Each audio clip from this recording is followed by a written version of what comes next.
why on Monday we announced a doubling of our international aid to the region, and why the Development Minister is actively engaged with our partners on the ground to ensure that that aid gets to those people as quickly as possible. Albert Course. Thank you, Mr Speaker.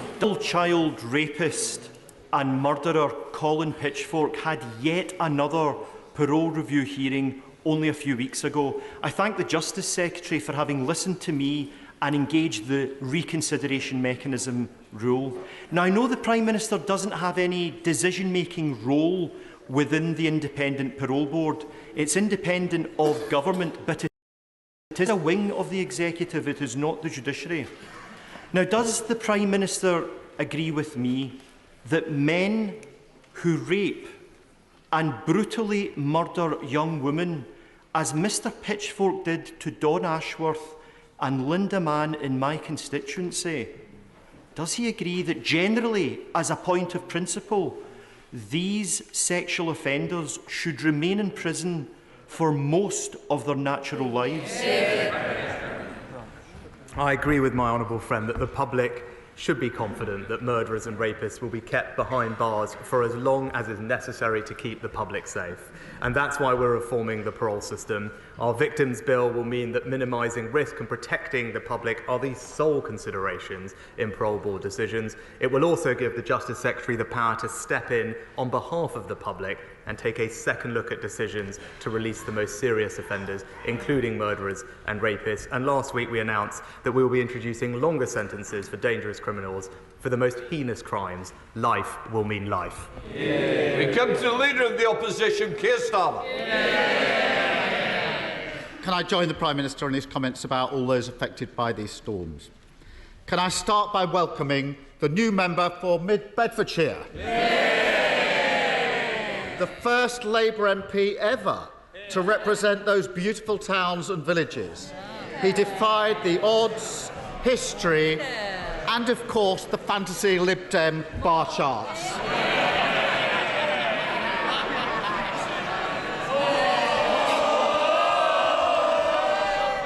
Can I also welcome the new member for Tamworth? She will be a powerful representative for her constituents. Is the Prime Minister as relieved as I am that those constituents are not burdened with his defeated candidate who told them, don't worry, Mr Speaker, I'm going to sanitise this, to F off if they're struggling with the cost of living? Well, Mr Speaker, I'm proud of what this government is doing to support the most vulnerable over the past year. But, Mr Speaker, can I in fact join him in welcoming the new members to their places? After all, I suspect the new member for Mid-Beds may actually support me a little bit more than the last one.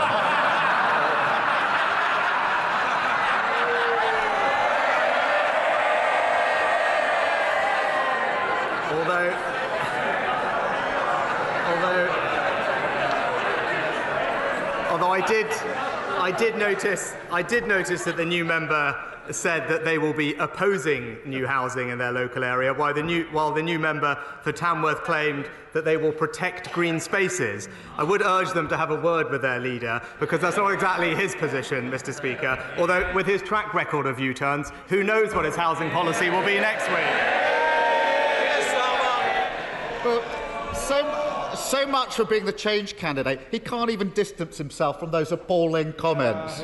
But I do have to ask him, where on earth does the Prime Minister think his candidate got the idea in the first place that throwing expletives at struggling families was his government's official position?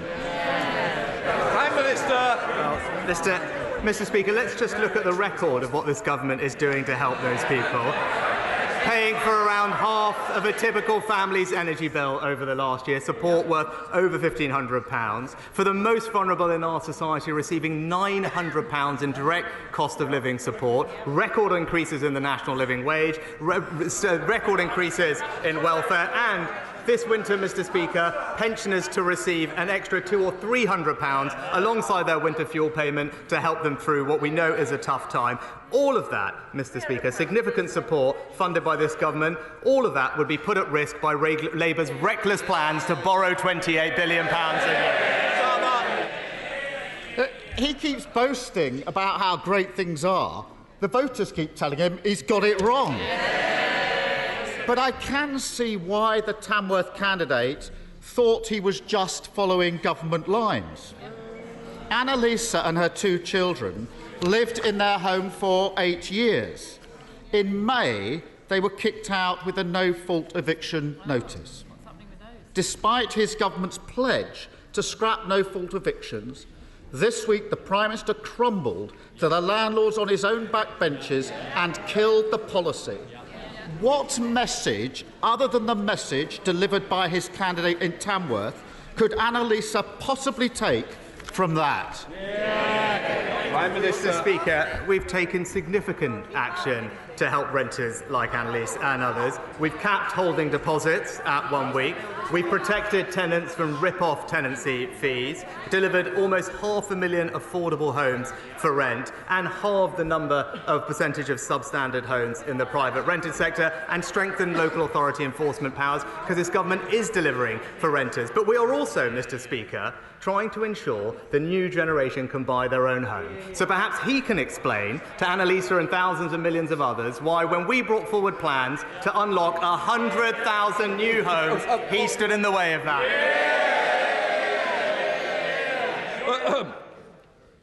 Just to say, it's Prime Minister's questions, not opposition questions. Keir Starmer. Sorry, Prime Minister, it is Prime Minister's questions. I don't need you nodding against my decision. Well, I'm sure Annalisa and her children who've now been evicted will take great comfort from that non-answer. Emma and her teenage son saw their mortgage go up by more than a quarter. Well, they may think this is funny. This is real life. After 16 years of dutifully paying their mortgage, for the first time she's having to choose between new shoes for her son and putting the heating on. All because his party crashed the economy, pushing mortgage rates to their highest levels in decades. He says ignore all that. Ignore the fact that the guilty men and women responsible are standing again as his candidates and still setting his policy. Can he not see why Emma might think that his party is telling them exactly where to go? Mr. Speaker, he keeps talking about the mini-budget. I won't ask him a question, Mr. Speaker. Well, I will just point out he did actually support 95% of the things in that mini-budget, which I didn't, Mr. Speaker. But again, he's had a whole summer to get on top of the details. He's still ignoring the fact that rising interest rates are a global challenge. They are at their highest level in America and Europe for more than 20 or 30 years. Mortgage rates have doubled in America, trebled in Europe. Now, what we do want to do to help mortgage holders is ensure that they can use the mortgage charter that we've agreed with the banks. And thanks to the steps that we've taken, someone with a £200,000 property with about £100,000 left on their mortgage could save over £350 a month and lock in a new deal 6 months before theirs ended, and repossessions will be prohibited for 12 months from the first missed payment. He might have missed that policy is twice as generous as Labour's. Absolutely tone deaf. In every cafe, pub and supermarket in Britain having the same conversation. We can't afford that. Put it back on the shelf. It's too expensive. He is completely oblivious, just patting himself on the back. Emily and Jamie have worked hard and saving for years to buy their own home. They were nearly there last year, but he scrapped house building targets because his backbenchers pushed him around. House building has fallen off a cliff, shattering the simple dream of home ownership for people like Emily and Jamie. Can the Prime Minister now see that actually his candidate in Tamworth was just loyally following the party line? Prime Minister.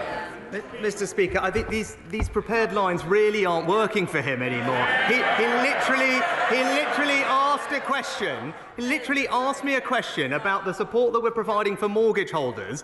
I gave him the answer to that question, and then he read from his script to say that we hadn't answered the question. We're providing significant help for all these people. He's moved on to housing targets, but here's the record. 2.5 million additional homes. Housing starts double what we inherited from the Labour Party. Housing supply up 10%, on track to deliver 1 million new homes, and a record number of first-time buyers, Mr. Speaker. But again, he brings up his candidates in Tamworth and Mid-Beds. As we open this session, he's now saying he wants to build homes. Well, both of those candidates want to say that they want to block new homes in their constituency.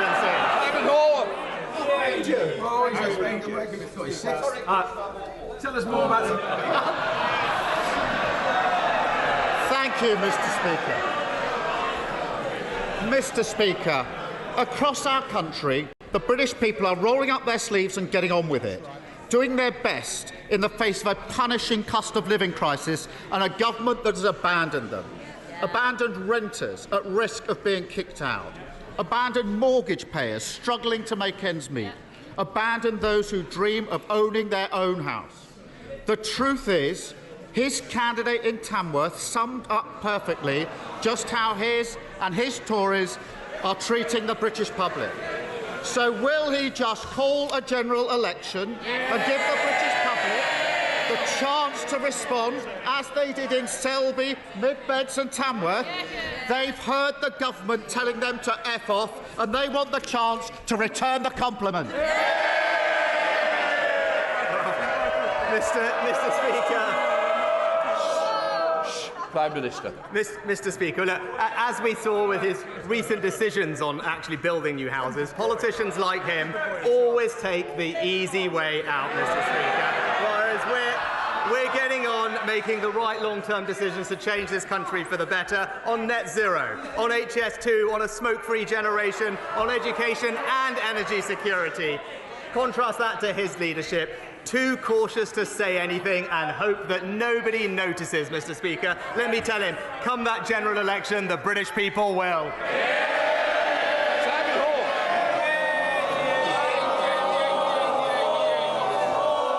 I said "ho," not more. Ho. It's the first time I've been confused with the Leader of the Opposition, Mr. Speaker.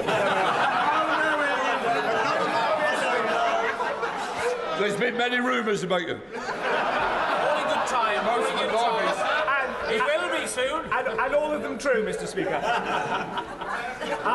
Like me, my right honourable friend has the honour and privilege of representing a rural constituency.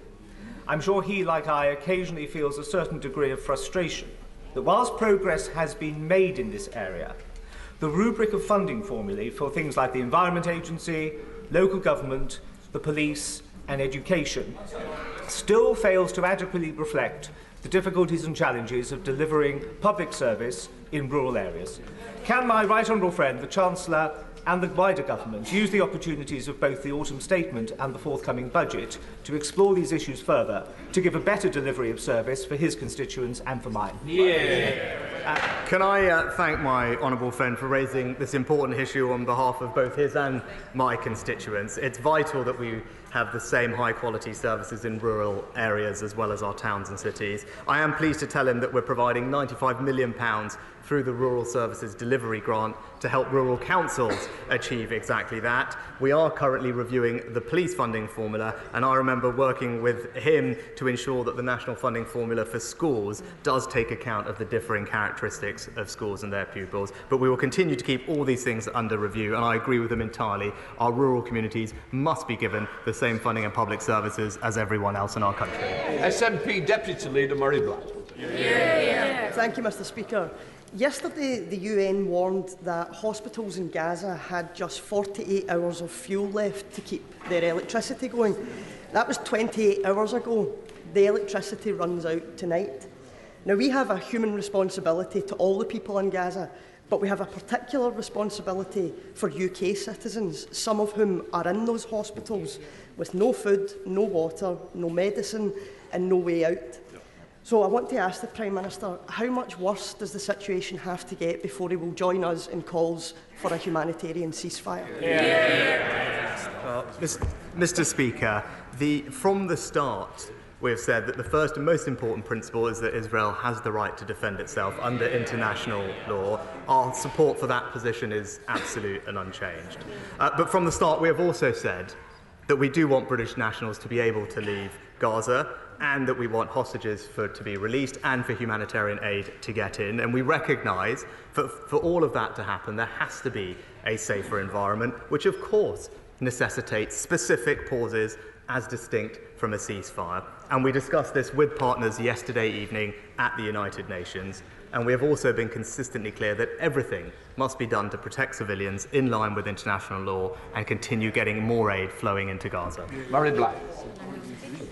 Mr Speaker, the growing calls for a ceasefire is also about calming the situation in the broader region, especially the West Bank. UNICEF has reported over 2,000 fatalities and over 5,000 injured children since the conflict began due to unrelenting attacks.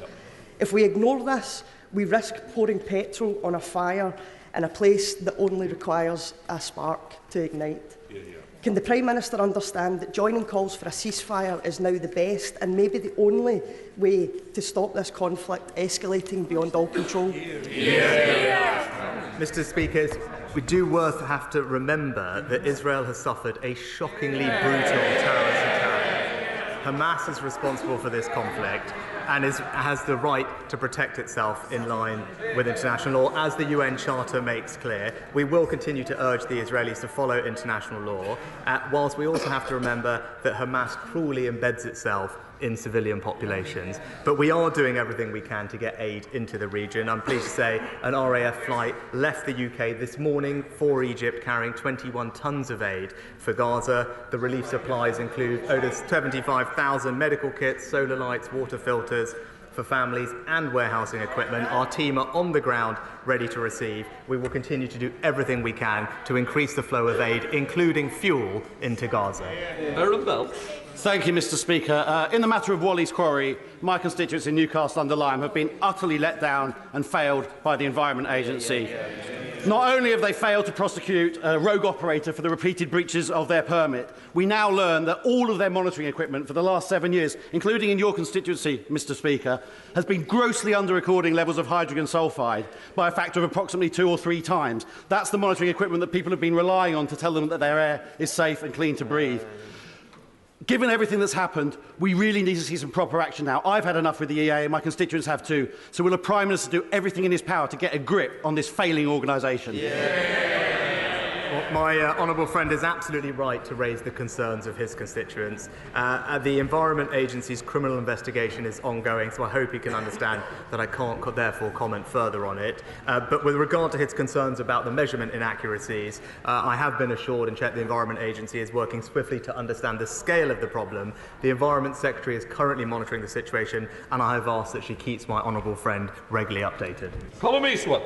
Mr Speaker, a few short months ago the world came to Belfast to celebrate the Good Friday Agreement. At the heart of that agreement was the realisation that we could not use violence as a tool for revenge or to achieve our political aims. As 1,400 Israelis and almost 6,000 Palestinians lay dying and dead, when will the Prime Minister say enough is enough? When will he call for a ceasefire? When will he tell Israel to stop meting out collective punishment on the people of Gaza? And when will he and other world leaders insist on a political solution that involves a Palestinian state for the Palestinian people? Well, Mr. Speaker, as I said, an important principle is that Israel does have the right to defend itself under international law to ensure that attacks like this, which were brutal and horrific for their citizens, can't happen again, and we continue to support that position. But as I said from the start, we've also wanted to ensure humanitarian aid can go in and hostages and nationals can come out. We recognise that that means there has to be a safer environment, which of course necessitates specific pauses as distinct from a ceasefire, and we discussed exactly this with our international partners yesterday at the United Nations and will continue to do so. And as I made clear on Monday, we have doubled down on our efforts to find a better future for the Palestinian people. It's been a feature of all our diplomacy in the region, and we will continue to give all our efforts to making that happen. Robin Moore. Thank you, Mr Speaker. For too long, Bradford Council have failed to represent the best interests of my constituents, whether it be their catastrophic failures on children's services, their inability to invest our own council tax back into Keighley and Ilkley, or their refusal to instigate a review into child sexual exploitation across the Bradford district. Local residents and I are fed up of being ignored by Bradford Council, and we want out. So will the Prime Minister meet with me to discuss my case for leaving Bradford Council and creating our own unitary authority which better represents Keighley and Ilkley, putting our priorities first? Prime Minister. Well, Mr Speaker, I know my honourable friend is a passionate campaigner on this issue, indeed even introducing a private member's bill earlier on it this year, and I agree with him that his council should be working to ensure that it delivers good services for all its residents, including his constituents. I will certainly arrange for the relevant minister to discuss his concerns further, and as he didn't do it, maybe I can plug his event this afternoon, I believe, in the Jubilee Room, the Keighley and Ilkley showcase, where perhaps the minister can come to discuss it in person then. Graham Morris. It's just a year ago now that the new Prime Minister promised to unite our country, not with words but with action. Quite rightly, voters make a judgment on actions. But in my constituency, as in many others, the Prime Minister hasn't delivered on his promises. Arbroath House in Easington Colliery is a GP practice without the funding to deliver basic community health services. Communities like Shotton, South Hetton, Hassel and Horden lack the police officers to tackle crime and antisocial behaviour. We see sewage being dumped on our coastline at Seaham and Blackhall without prosecution of the privatised water companies. We see investment for levelling up blocked for Horden.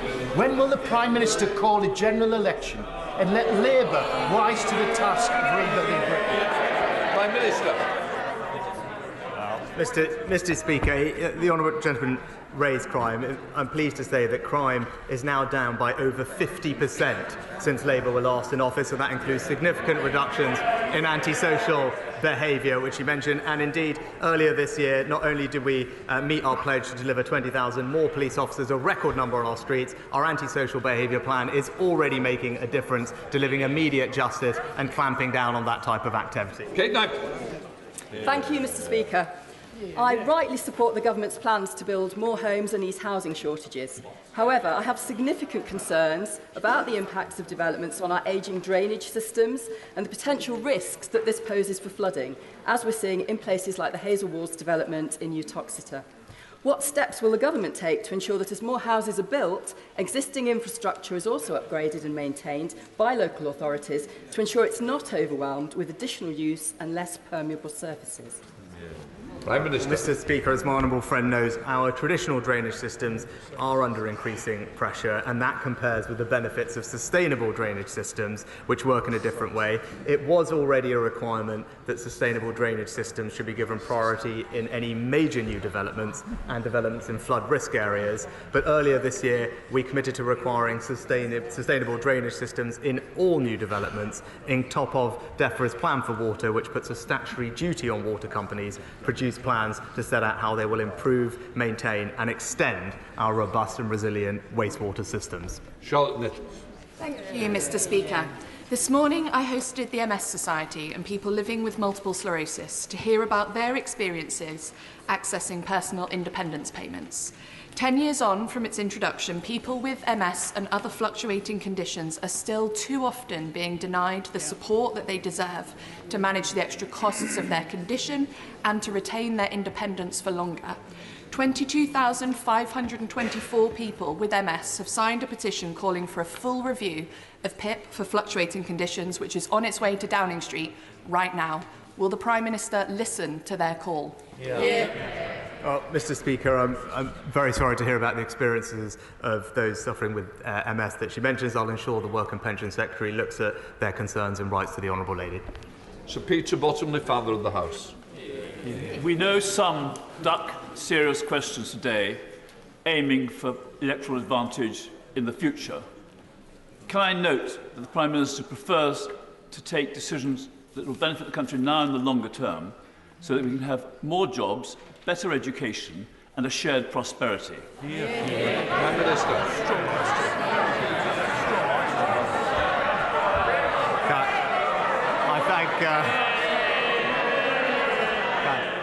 I thank my honourable friend for his kind words.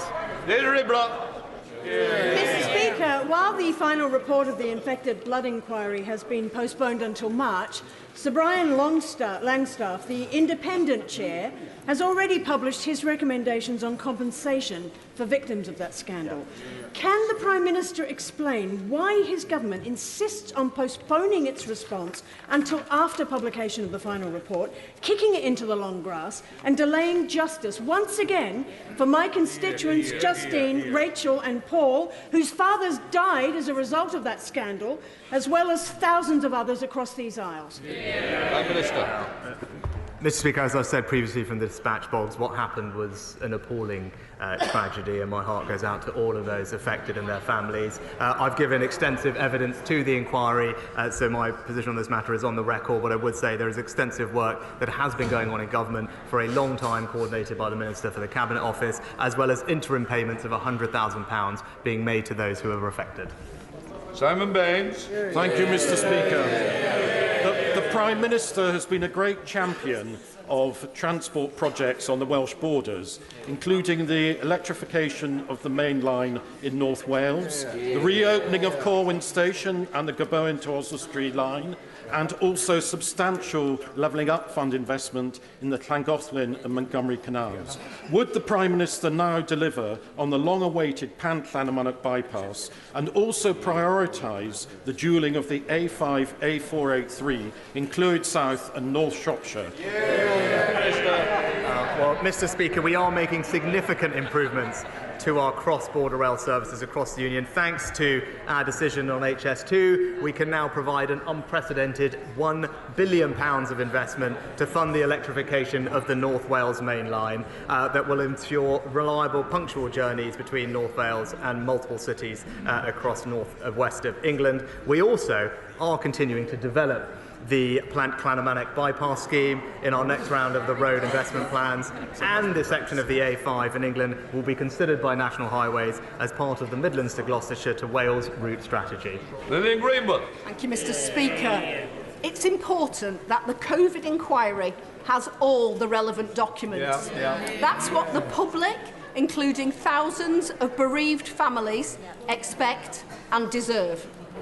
But despite being a self-described tech bro, the Prime Minister has been unable to locate and provide his WhatsApp messages to the inquiry.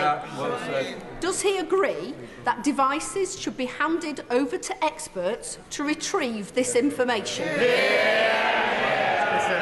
Mr. Speaker, both the government and I have fully cooperated to provide tens of thousands of documents to the COVID inquiry, and I look forward to giving evidence later this year. Peter Alders. Thank you very much, Mr. Speaker. With the ongoing national crisis in NHS dentistry being raised here most weeks, can my right honourable friend advise as to when the dentistry plan produced by the Department of Health will be published? And can he ensure that any clawed back, unspent funds are ring-fenced for NHS dentistry so as to deal with emergencies and to help clear the backlog? Mr. Speaker, we're investing £3 billion into NHS dentistry, and the reformed dental contract is helping to improve NHS access for patients. In the last year, I'm pleased to say NHS dental activity also increased by almost a quarter compared to the year before, but the forthcoming dental recovery plan, which will be out shortly, will include action to incentivise dentists to deliver even more NHS care. Ruth Cabret. Thank you, Mr. Speaker. It is an honour to be elected to this place, and the standards by which we are expected to abide matter. So does the Prime Minister accept that it was ill-judged for him to fail to declare to Parliament that companies linked to his wife had benefited to the tune of £2 million from a fund he had set up as Chancellor? Will he correct the record now? Shocking. Mr. Speaker, it's worth bearing in mind that the Labour frontbenchers backed the Future Fund when it was introduced. Indeed, they were calling for more funding for it, not less. The House will be aware of my wife's shareholdings in various British startups, so that's her career, which are on the record, and I'm happy to put on the record again. But it is worth bearing in mind that the Future Fund helped over 1,200 different companies. Neither the government nor the British Business Bank chose any of those specific investments. It was open to any British firm that met the criteria. Thank you, Mr. Speaker. The UK is at risk of being left behind on hydrogen engines, hydrogen ice. The EU and the USA are now recognising hydrogen combustion engines as zero emissions and are supporting their industries as all viable zero carbon technologies will be needed, particularly for our HGVs, according to the RHA. So I'm working with Borg Warner, Fenia on ice and many MPs because this is crucial for UK jobs, skills and manufacturing. Will my right honourable friend commit to urgently extending the scope of the Automotive Transformation Fund industrialisation grants to include hydrogen engines so we win the ice race? Well, Mr. Speaker, the government is determined to ensure that the UK remains one of the best locations in the world for automotive manufacturing. Hydrogen fuel cells and their upstream supply chain are already in scope of the ATF, and support for this fund has enabled Johnson Matthey's £60 million investment in Hertfordshire to develop hydrogen technologies. But I am told by the Minister that DBT are continuing to look at the future possibilities for renewable hydrogen and will consider the fund's eligibility in light of the new developments in this space. Yasmin Qureshi. Thank you, Mr. Speaker. There's an email in my inbox from a constituent who has family in Gaza. It reads, "My heart can't handle this anymore. We are being massacred, relentlessly bombed, homes are being destroyed, no water, no food, no electricity." Save the Children reported that one child is killed every 15 minutes. And as I speak, the lives of 130 babies in incubators are in danger if fuel does not reach their hospital in time.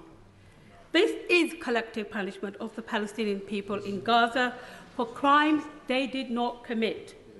How many more innocent Palestinians must die before this Prime Minister calls for humanitarian ceasefire? Well, Mr. Speaker, I welcome that there is, in fact, unity across these dispatch boxes on Israel's right to defend itself in face of an unspeakable act of terror.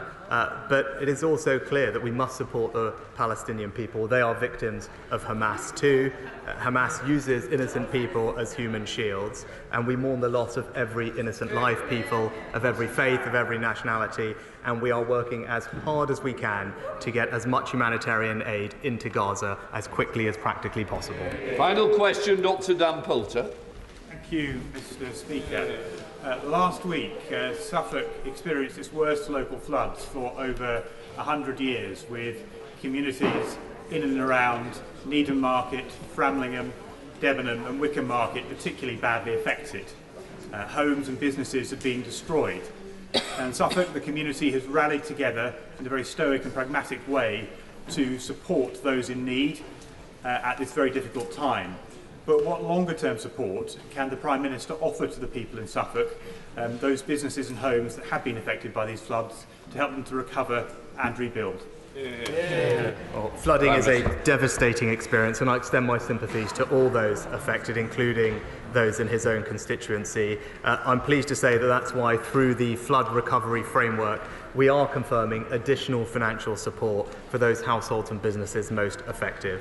This will include a £500 grant for households, council tax discounts and business rates relief of up to 100% for 3 months.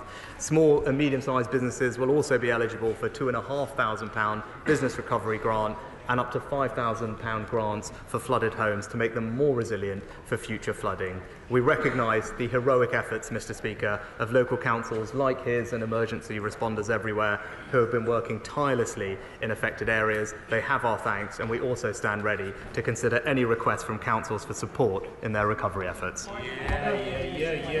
That completes questions. I'll come to point one in a second.